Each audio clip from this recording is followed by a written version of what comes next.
on this computer. Right. So I'm recording now, okay?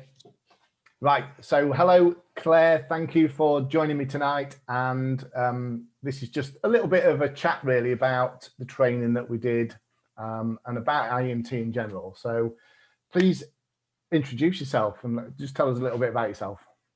Hi, I'm Claire. I'm a student counsellor. I'm very close to finishing my level 4 and level 5.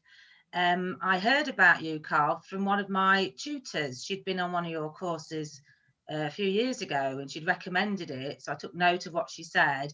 And then I think I emailed you or whatever, and there was a course running in October of last year.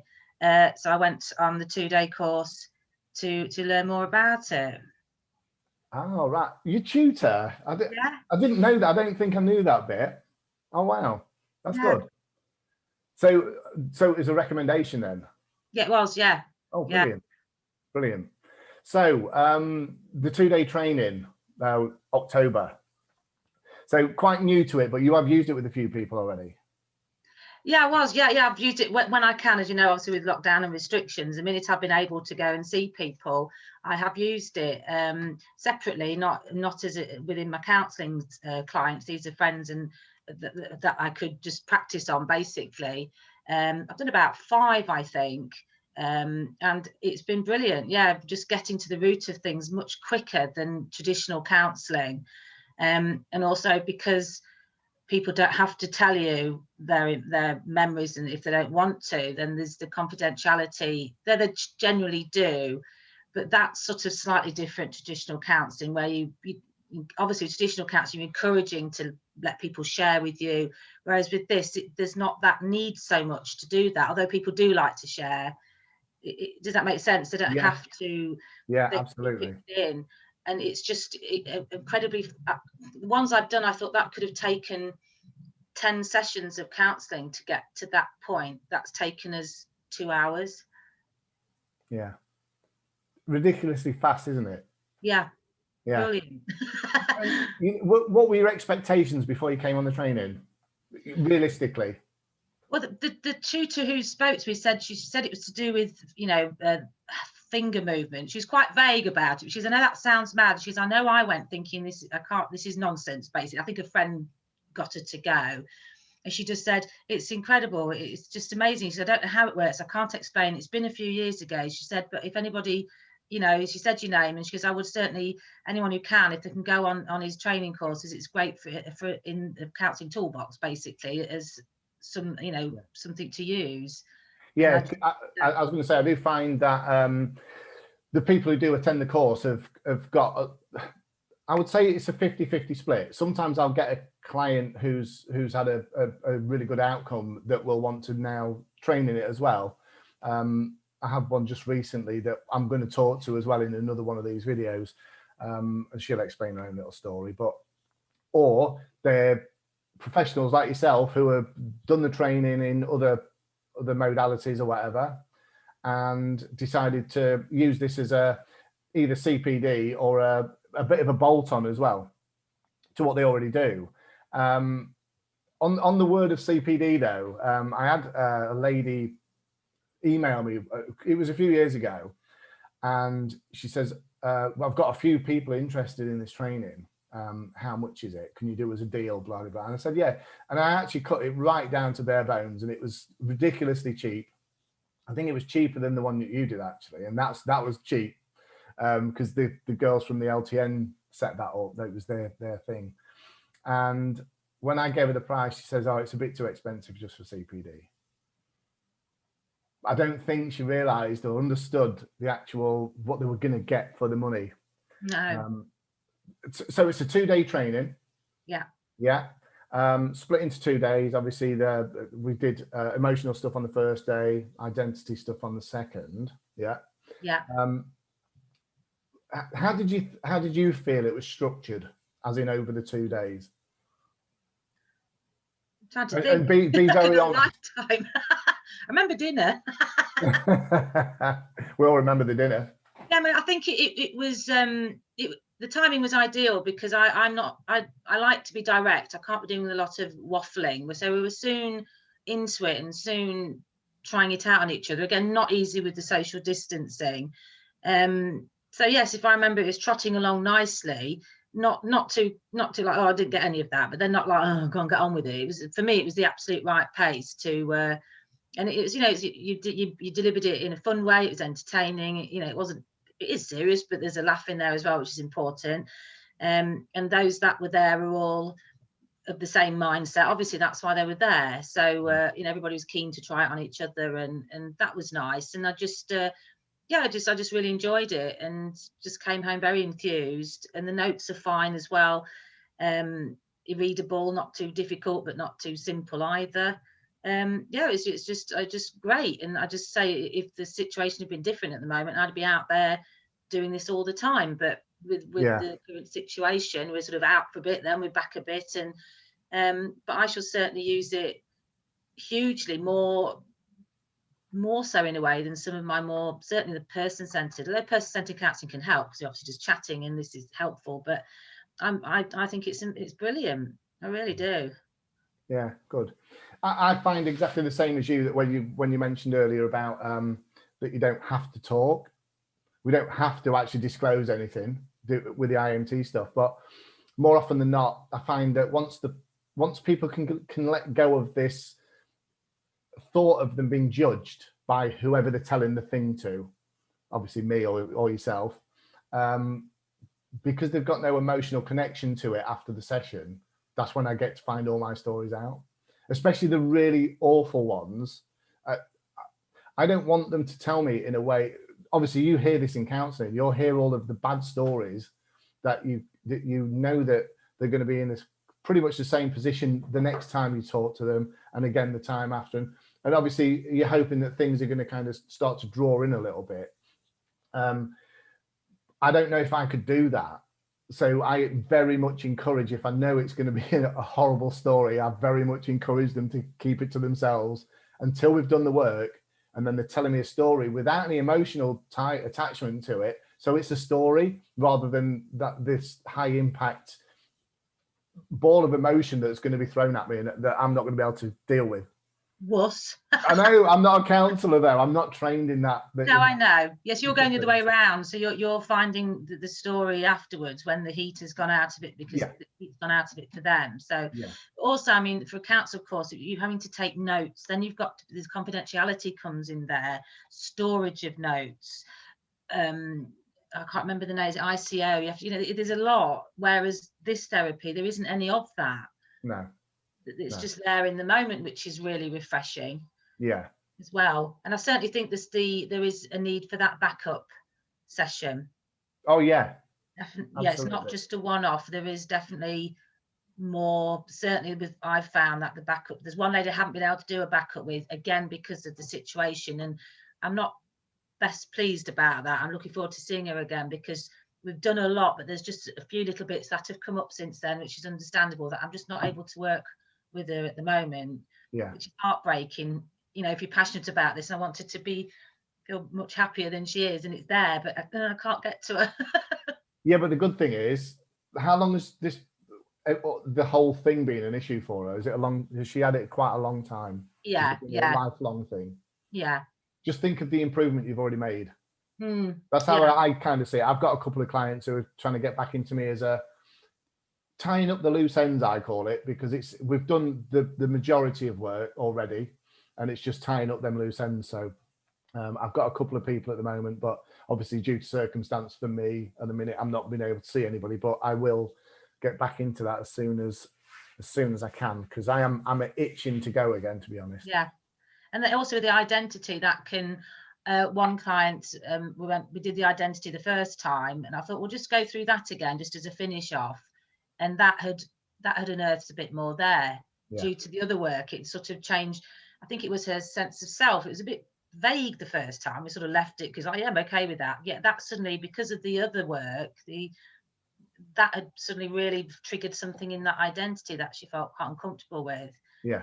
It was through the other work that we hit that, if that makes sense. That's why the two are linked. Oh yeah. Yeah, and I think the practitioners who don't address identity stuff when it comes up, or at least delve in a little bit towards the end of the session, they are missing a lot, because so much more comes out from that. Definitely. Yeah, it does. Yeah, and you really enjoyed the identity stuff. I do. I love it. Yeah, a lot of people who get a little bit confused by it, but I think they put too much onus on delivery rather than just throwing it out there and seeing what the client picks up from it. I think most clients do. The ones I've tried, everybody totally understood what I meant. I gave them an example. I said, my me is here, for instance. Oh, I see. As soon as you've said that, and this, I've not found anyone to not just the you. When you say you, they mean, do you mean you? I know, no, not your you. That can be, but they get it. I've not found anybody who found that difficult, and I think they really enjoy it. They really think about it. They really, I feel the clients get a lot out of it. Just interesting to themselves where they place things.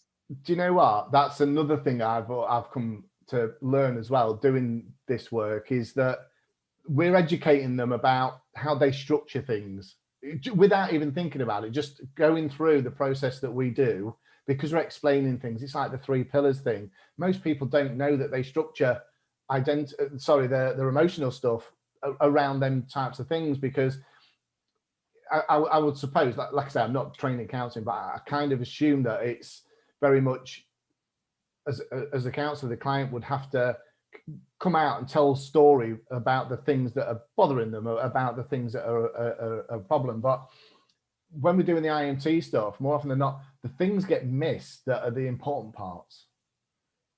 If they was just to tell us, but verbalize whatever was going on inside here, they're going to miss the important part. So when we break it up and show them how guilt works, for instance, or shame or anger, and kind of how it all structures together, more often they'll look at it and think, no, I've never even thought of it like that before.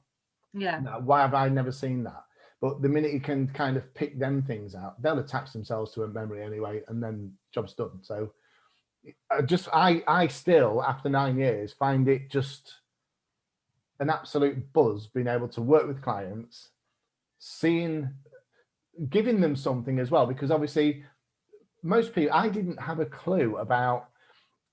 My life was full of whatever, I've grown up the normal bloke with problems, and everybody does. We all have these things, and I just thought it was just life, and that I would have to kind of deal with it and cope with it. And I think the more, obviously, mental health's been spoken about just recently, although I prefer the term emotional well-being, because I think mental health just throws my mind back into the time when people used to come banging on your door with white coats on and taking you away in a straitjacket.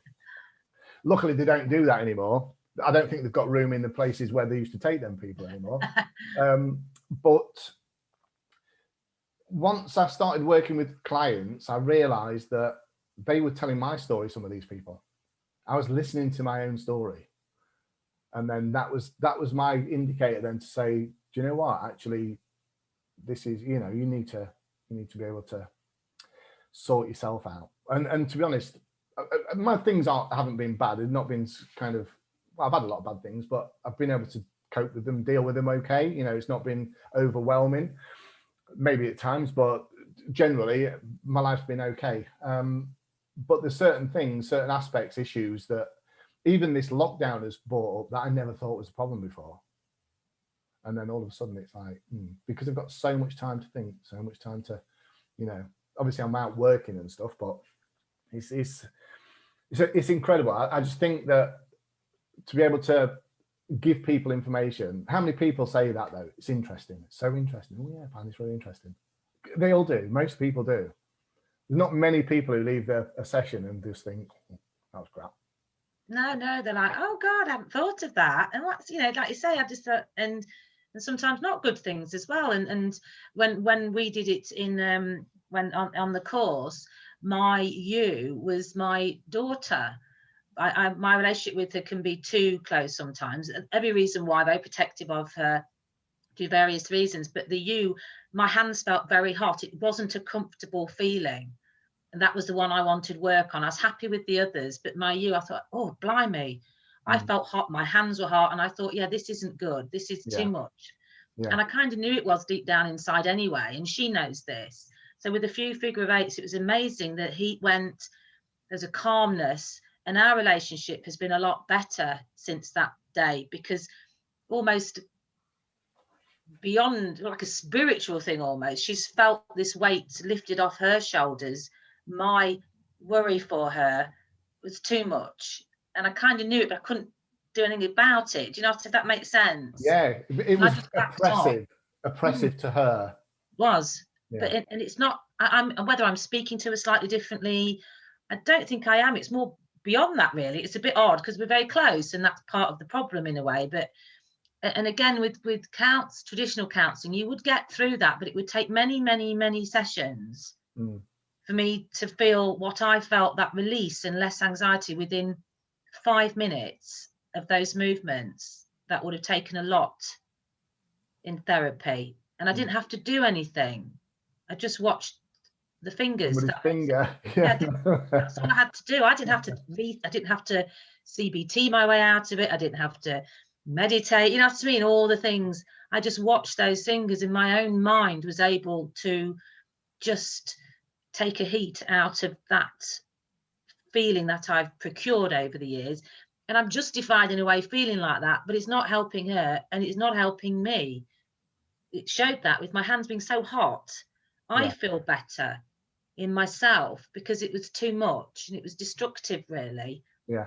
Her hand, for me, it was wearing her. She's definitely more. I don't live with her. It's not as if I came home, you know, she lives away, but she just seems to have flourished more without the weight of my concern for her.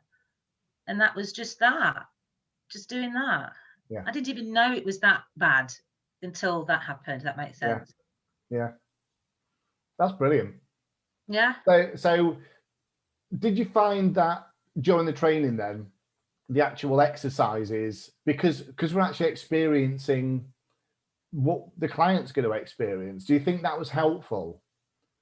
Oh God, yeah. I mean, we didn't do too much of the finger because we're both learning. So obviously the lady opposite me, she was also just as important for her to get her fingers right as it was for me to watch. Yeah. If anything, in an ideal world, you'd do more of that, because how do I explain myself? So she's busy looking at her fingers more than the actual process, which of course that's what we're there to do. So perhaps the only thing we didn't learn was to actually do it on ourselves and get a bit out of it, as in a bit of therapy for ourselves, if that makes sense. Yeah. I'm busy looking at my fingers when I'm doing it, making sure, you know. So I suppose if anything, you could perhaps do an actual 10-minute session on each other where you're actually listening to your partner and actually working as a therapist, as opposed to practicing yourself getting your fingers right. But you've only got so much time, haven't you? Yeah. But then again, your relationship with your daughter's improved from that training.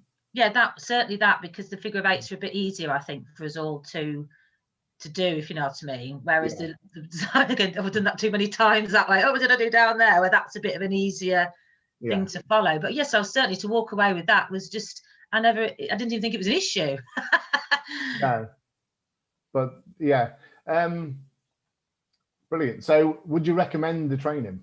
Oh, definitely for anyone who's, you don't have to be a counsellor, like you're not, you know what I mean? I think you've got to be a friendly person, an open person. You've got to feel comfortable being face to face with people, going into people's homes, or they're going into yours. So you've got to have something about you to want to do that. And I think you've really got to be a confident person. If you're a counsellor, you can still do this, and you can still carry on doing your traditional counselling and just have it in your toolbox if it's something. But almost definitely, and yeah, it's just, I'm just so can't wait to blooming get on and do it. Demonstrated. And I said some of the things that come out again with the few people I practiced on, you know, we peel back layers in minutes through those finger movements. Whereas, say again, counselling, just talking about it, I don't know how far we could have got, because they didn't even know. Most people, when they come to counselling, they've got an idea why they're there. Sometimes it ends up being something else. It normally does, but it can take a lot of time, whereas this can literally take minutes. Yeah. Brilliant. Yeah. So should we call it? Are you happy with that? Is there anything else you'd like to add, should I say? You don't have to. Well, just those that are struggling with the identity, they just use your example. I know you don't want to feed people, but if people don't get you, just say, well, my me is in my heart, or my I. Once people, oh, I see what you mean, and they will get it. Yeah. They will get it, and you just ask them, how is it feeling for you? And they'll say, oh, fine, that feels fine. You'll know, and they'll go, my eye feels a bit, or I feel a bit busy here, or my sense of you isn't quite. That they'll know if it feels right or not. Oh yeah, definitely. And some people are fine. They'll say everything feels fine to me. Yeah. And it's just fact, because everyone's so different, and you'll love listening to other people's, where theirs are and what's going on with theirs, and it's very revealing, that is. And so they enjoy it as well. It's a bit, like I say, a bit of a party game. Yeah. Although there is a serious side to it as well. But so for me, I'd never have thought there was no one else but my daughter. That was the thing. There wasn't my family. It was just utterly her, and that's the bit that was uncomfortable. Yeah. Because there is other yous in my life other than her, if that makes sense. Yeah. Clearly, there's too much an imbalance of focus on one person when there is many other yous in my life that I love and matter to me, and she'd become too big. And this is, I was going to say, and this is what this IEMT does. It does put balance in. It doesn't make people happy. I've had people ask me if I can make them happy. No, I don't make people happy, but I can change things. I can put them on a neutral playing field. Yes, that's it, isn't it? It's moving forward without all that backstory, those scars, those victim feelings. Like you say, it's sort of not wiping the slate clean, but in a way it is. Again, if people choose to continue acting in that way and just finding you can't do anything about that. Well, this is it, and this is where the identity thing would be important to change, because people's identities quite often create issues for them. What they're doing, how they're behaving, who they're actually being with sometimes is an issue. So it's kind of working around those things to be able to allow them to make better choices sometimes. Yeah. Rather than the ones that are creating all the issues for them. Yes, you don't want coming back 5 years' time having the same problems. And certainly the identity, it's worth doing after you've done some finger wiggling. Number one, it's nice to just change the scene for 20 minutes. Yeah. But also I found when I've done my second viewing, when I've had the backup, the identity can often change because of what's happened with that bit. Yeah. It mostly changes for the better, but sometimes it can suddenly bring up something in the identity that is buried very deep before. Yeah. So sometimes then you can perhaps go back to the two are linked. It's up to you if you don't feel comfortable, but I think you're only not doing a full job to not do that bit as well. Yeah. Personally, it's just my opinion. Absolutely. Right, we'll wrap it up. Okay. But thank you so much for talking to me. Really appreciate it. And also for your continued support, Carl, because you're very good and messaged you and you're always there. It's not like you've done your training and off you pop. You know what I mean? And I know that if any of us are struggling, I know we can get hold of you very quickly because clearly got nothing better to do during the day. Tell us you're at work. Just one question, because this one, what is it like being trained in a mental health discipline by a bricklayer? Absolutely fine. In fact, if anything, I prefer that because it makes you more of a normal person, if that makes sense. Yeah. If you're being trained by someone who's incredibly qualified or whatever, you start to think, I'm at my depth. Also, I think this is a personal thing, and I love spiritual things and stuff, but I think if you were too much that way, there'd be a feeling of it being a little bit of a alternative therapy. Yeah. Whereas with you, it's clearly, and like you said, because you're not a counsellor, which is brilliant. So I did sit there thinking, this man knows so much more, and you're just a normal person. You're a bloke, you're a bricklayer, and the fact that you're into this tells me you've not come from a perspective of, say, healing or this. You're just a guy who's picked up on something that you've seen work. Yeah.